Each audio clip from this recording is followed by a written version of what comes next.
Viral bengkel drama, pengunjung dibuat geleng-geleng dengan kejadian yang ada. Sebuah bengkel yang biasa memberikan servis kepada kendaraan roda 2 viral di sosial media. Bukan karena pelayanannya, bengkel ini viral lantaran menyimpan berbagai drama ketika pelanggannya datang. Video kejadian-kejadian tak terduga di bengkel penuh drama itu dibagikan oleh akun media sosial Instagram aurece.id.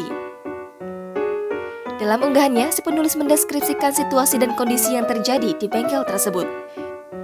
Di bengkel tersebut, sejumlah momen terekam yang mengundang berbagai komentar warganet. Kejadian pertama datang dari pemilik bengkel itu sendiri. Ketika menunggu pelanggan datang, pemilik bengkel sedang asyik membuat konten video berjoget. Tiba-tiba, ada pelanggan naik sepeda motor berboncengan datang ke sana.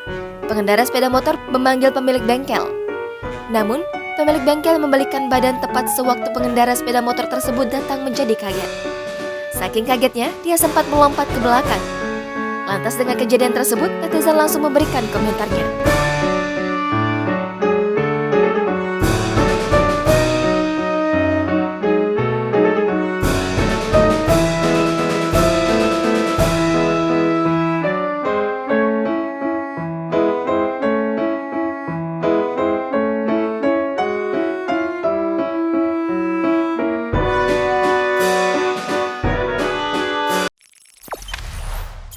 Jangan lupa subscribe, share, komen, dan like ya.